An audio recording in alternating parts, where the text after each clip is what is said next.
Okay, അപ്പോൾ correlation എന്ന് പറയുന്ന സമയത്ത് ഇതൊരു സ്റ്റാറ്റിസ്റ്റിക്കൽ ടൂളാണ്. രണ്ടോ അതിലധികമോ വേരിയബിൾസിൻ്റെ റിലേഷൻഷിപ്പ് എസ്റ്റാബ്ലിഷ് ചെയ്യുന്നതിന് വേണ്ടിയിട്ടാണ് നമ്മൾ കൊറിലേഷൻ യൂസ് ചെയ്യുന്നത്. ഓക്കെ, അപ്പോൾ അതൊരു ഡിസിഷൻ മേക്കിങ്ങിനും അതുപോലെ തന്നെ ഒരു എന്താണ് എക്കണോമിക് ബിഹേവിയർ മനസ്സിലാക്കുന്നതിനും റിസർച്ച് വർക്കിനും ഒക്കെ ഈ കൊറിലേഷൻ എന്ന് പറയുന്നത് വളരെയധികം യൂസ്ഫുൾ ആണ്. അപ്പോൾ ഈ കൊറിലേഷൻ സ്റ്റഡി ചെയ്യുന്നതിന് വേണ്ടിയിട്ട് നമ്മൾ ഉപയോഗിക്കുന്ന രണ്ട് മെത്തേഡാണ് സ്കാറ്റർഡ് ഡയഗ്രാം മെത്തേഡും കോഎഫിഷ്യൻ്റ് ഓഫ് കൊറിലേഷനും. ഓക്കെ, അപ്പോൾ ഇതിൽ കോഎഫിഷ്യൻ്റ് ഓഫ് കൊറിലേഷനിൽ കോൾ-പിയേഴ്സൺസ് കോഎഫിഷ്യൻ്റ് ഓഫ് കൊറിലേഷനും ഉണ്ട്, സ്പിയർമാൻ റാങ്ക് കൊറിലേഷനും ഉണ്ട്.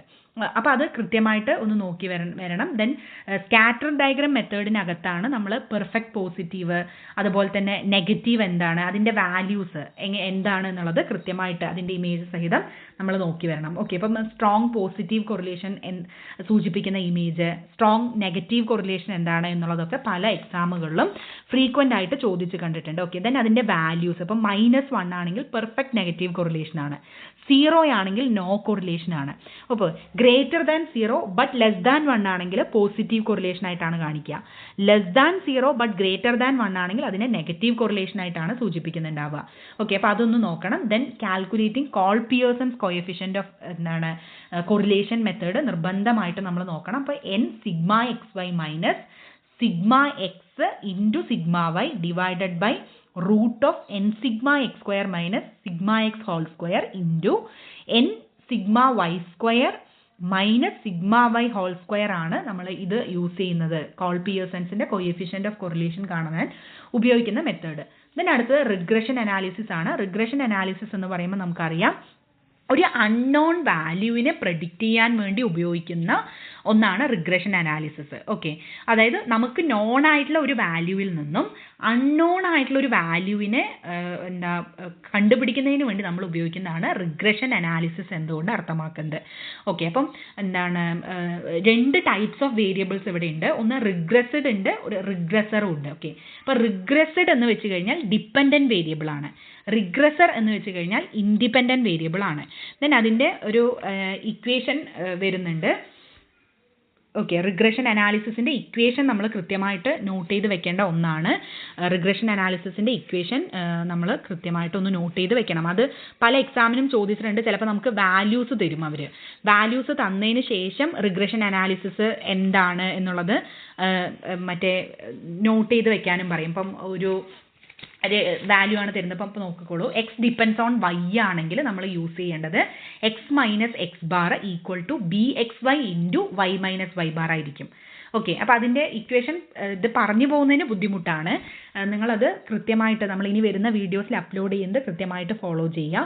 ദെൻ വൈ ഓൺ എക്സ് ആണെങ്കിൽ അവിടെയും ഒരു വേരിയേഷൻ വരും. സോ റിഗ്രഷൻ അനാലിസിസിൽ എക്സ് ഓൺ വൈ ആണെന്നുണ്ടെങ്കിൽ എക്സ് ഡിപ്പെൻഡ്സ് ഓൺ വൈ ആണെങ്കിൽ വരുന്ന ഇക്വേഷനും വൈ ഡിപ്പെൻഡ്സ് ഓൺ എക്സ് ആണെങ്കിൽ വരുന്ന ഇക്വേഷൻസും തമ്മിൽ ചെറിയ വേരിയേഷൻ ഉണ്ട്. അതും കൂടി ഒന്ന് നോട്ട് ചെയ്ത് വെക്കണം. Then hypothesis testing, then null ഹൈപ്പോത്തിസിസും ഓൾട്ടർനേറ്റീവ് ഹൈപ്പോത്തിസിസും എന്താണെന്നുള്ളത് നോക്കണം. ദെൻ സാമ്പിളിംഗ് ടെസ്റ്റിൽ വരുന്ന ഇതിനകത്ത് സാമ്പിൾ ടെസ്റ്റിൽ വരുന്ന വാല്യൂസ് നമ്മൾ നോക്കി കൃത്യമായിട്ട് നോക്കി വെക്കേണ്ടതാണ്. ഓക്കെ, അതായത് ഇപ്പം ടൈപ്സ് ഓഫ് ടെസ്റ്റ് ആണ് നമ്മളിവിടെ നോക്കുന്നത്. സാമ്പിളിങ്ങിൽ വരുന്നത് സ്കാറ്റേർഡ് സാമ്പിളിംഗ് എന്താണ്, റാൻഡം സാമ്പിളിംഗ് എന്താണ്, സിംപ്ലിഫൈഡ് റാൻഡം സാമ്പിളിംഗ് എന്താണ്, ഇങ്ങനെയുള്ള കാര്യങ്ങൾ കൃത്യമായിട്ട് നമ്മൾ നോക്കി വെക്കണം. അത് പേപ്പർ 1 കൂടി ഹെൽപ്ഫുൾ ആയിട്ടുള്ള ഒന്നാണ്. ഓക്കെ, ഇനി ടൈപ്സ് ഓഫ് ടെസ്റ്റ് നോക്കുകയാണെന്നുണ്ടെങ്കിൽ നമുക്ക് ടൈപ്സ് ഓഫ് ടെസ്റ്റിനെ രണ്ടായിട്ട് ക്ലാസിഫൈ ചെയ്യാം. ഒന്ന് പാരാമെട്രിക് ടെസ്റ്റും ഉണ്ട്, നോൺ പാരാമെട്രിക് ടെസ്റ്റും ഉണ്ട്. ഓക്കെ, അപ്പോൾ പാരാമെട്രിക് ടെസ്റ്റിൻ്റെ അണ്ടറിലാണ് എഫ് ടെസ്റ്റും സെഡ് ടെസ്റ്റും ടി ടെസ്റ്റും വരുന്നത്. നോൺ പാരാമെട്രിക് ടെസ്റ്റാണ് കൈ-സ്ക്വയർ ടെസ്റ്റ് എന്ന് പറയുന്നത്. ഓക്കെ, അപ്പോൾ ഇവിടെ പാരാമെട്രിക് എന്തുകൊണ്ട് അർത്ഥമാക്കുന്നത് ഇവിടെ സെൻട്രൽ ടെൻഡൻസി വാല്യൂ എന്ന് പറയുന്നത് മീൻ വാല്യൂ ആയിരിക്കും. പിയേഴ്സൺസിൻ്റെ കൊറിലേഷൻ ആയിരിക്കും നമ്മൾ ഉപയോഗിക്കുന്നുണ്ടാവുക. ഓക്കെ, പ്രോബബിലിറ്റിക് ഡിസ്ട്രിബ്യൂഷൻ എന്ന് പറയുന്നത് വളരെ നോർമൽ ആയിരിക്കും. പക്ഷേ നോൺ പാരാമെട്രിക്കിൽ അവിടെ എന്താണ് സെൻട്രൽ ടെൻഡൻസിയുടെ വാല്യൂ മീഡിയൻ വാല്യൂ ആണ് ഉപയോഗിക്കുന്നത്. കൊറിലേഷൻ എന്ന് പറയുന്നത് സ്പിയർമാൻ്റെ കൊറിലേഷനാണ് യൂസ് ചെയ്യുന്നത്. ഓക്കെ, അപ്പോൾ പ്രോബബിലിറ്റിക് ഡിസ്ട്രിബ്യൂഷൻ എന്ന് പറയുന്നത് ആർബിട്രറി ആയിരിക്കും. ഓക്കെ, അപ്പോൾ അത് ആ ഒരു വ്യത്യാസമുണ്ട്. പിന്നെ ഇതിൽ നമ്മൾ ശ്രദ്ധിക്കേണ്ടത് ഒരു 30 സാമ്പിൾസിൽ കൂടുതലാണെങ്കിൽ നമ്മൾ സെഡ് ടെസ്റ്റാണ് യൂസ് ചെയ്യുക. ഇനി അതല്ല ഒരു 30 സാമ്പിൾസിൽ കുറവാണെങ്കിൽ ടി ടെസ്റ്റ് ആണ് യൂസ് ചെയ്യുക. ഓക്കെ, അപ്പോൾ ഇതിനകത്ത് ഇതിൻ്റെ ഇക്വേഷൻസ് നമ്മൾ പറഞ്ഞിട്ടുണ്ട്. ഇക്വേഷൻസിൽ മെയിനായിട്ട് കൈ-സ്ക്വയർ ടെസ്റ്റിൻ്റെ ഇക്വേഷൻസ് ഗുഡ്നെസ് ഓഫ് ഫിറ്റ് കണ്ടുപിടിക്കാനുള്ള കൈ-സ്ക്വയർ ടെസ്റ്റിൻ്റെ ഇത് നമ്മൾ നോക്കി വെക്കണം. ഓക്കെ, കോൾ-പിയേഴ്സൺസ് ആണ് കൈ-സ്ക്വയർ ടെസ്റ്റ് ഇൻട്രൊഡ്യൂസ് ചെയ്യുന്നത്.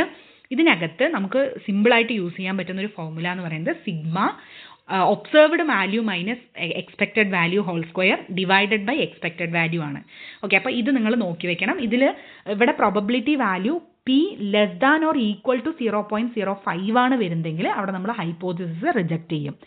പി ഗ്രേറ്റർ ദാൻ 0.5 ആണ് വരുന്നതെങ്കിൽ ഹൈപ്പോത്തിസിസ് അക്സെപ്റ്റ് ചെയ്യും. അപ്പം ഇതെല്ലാം കൂടി ഒരു കൺഫ്യൂഷൻ ഉണ്ടാക്കുന്നുണ്ട് എന്ന് എനിക്ക് മനസ്സിലാവുന്നുണ്ട്. അപ്പോൾ ഇതിൻ്റെ ഡീറ്റെയിൽഡ് നോട്ട്സോ മറ്റോ വേണമെന്നുണ്ടെങ്കിൽ നിങ്ങൾക്ക് വാട്സപ്പ് മെസ്സേജോ കമൻറ്റോ ഒക്കെ ചെയ്യാവുന്നതാണ്. ദെൻ ഇതിൻ്റെ ഓരോ ടോപ്പിക്കിൻ്റെയും ഡീറ്റെയിൽഡ് ആയിട്ടുള്ള വീഡിയോ നമ്മൾ വരും ദിവസങ്ങളിൽ അപ്ഡേറ്റ് ചെയ്യുന്നതാണ്. ഇതൊരു റിവിഷൻ, ഒരു ക്രാഷ് കോഴ്സിൻ്റെ ഭാഗമായതുകൊണ്ടാണ് ഇത്രയും സ്പീഡായിട്ട് നമ്മൾ കാര്യങ്ങൾ കൊണ്ടുപോകുന്നത്. ദെൻ സാമ്പിളിങ്ങിൽ ഞാൻ ഓൾറെഡി പറഞ്ഞ പോലെ തന്നെ probability and non probability sampling പഠിക്കണം. അതിനകത്ത് വരുന്ന ഓരോ സാമ്പിളിങ്ങുകളും എന്താണ് എന്നുള്ളത് കൃത്യമായിട്ട് പഠിക്കുന്നത് പേപ്പർ 1നെയും സഹായിക്കും. ദെൻ അടുത്തായിട്ട് നമ്മൾ മോർഫോമെട്രിക് അനാലിസിസിൻ്റെ കുറേ ഇക്വേഷൻസ് ഇതിനകത്ത് ചെയ്തിട്ടുണ്ട്. അപ്പോൾ അതും ഒന്ന് ബൈ ഹാർട്ട് ചെയ്യുന്നത് നിങ്ങൾക്ക് എക്സാമിന് വളരെയധികം ഹെൽപ്ഫുൾ ആയിരിക്കും എന്നുള്ളതാണ്. ഓക്കെ, അപ്പോൾ ഇതിൽ ചിലപ്പം ചില relief ratio, relative relief ratio എന്താണ്, അങ്ങനെയുള്ള ജനറൽ ആയിട്ടുള്ള ചിലപ്പോൾ ഇക്വേഷൻസ് തന്നിട്ട് ചോദിക്കാനുള്ള സാധ്യതയുണ്ട്.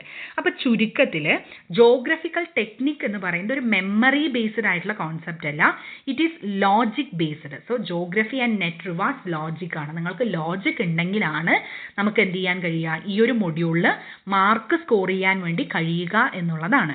ഓക്കെ, അപ്പം ഈ ഒരു സെക്ഷൻ ഇതോടുകൂടി നമ്മൾ അവസാനിപ്പിക്കുകയാണ്. ഓൾമോസ്റ്റ് എല്ലാ ഭാഗങ്ങളും നമ്മൾ കവർ ചെയ്തിട്ടുണ്ട്. വളരെ സ്പീഡായിട്ടാണ് കവർ ചെയ്തിരിക്കുന്നത്. ഇതിൽ എന്തെങ്കിലും സംശയങ്ങൾ ഉണ്ടെങ്കിൽ നിങ്ങൾക്ക് വാട്സപ്പ് മെസ്സേജോ കമൻറ്റോ ചെയ്യാവുന്നതാണ്. അടുത്തൊരു വീഡിയോയിൽ നമുക്ക് വീണ്ടും കാണാം. Thank you so much.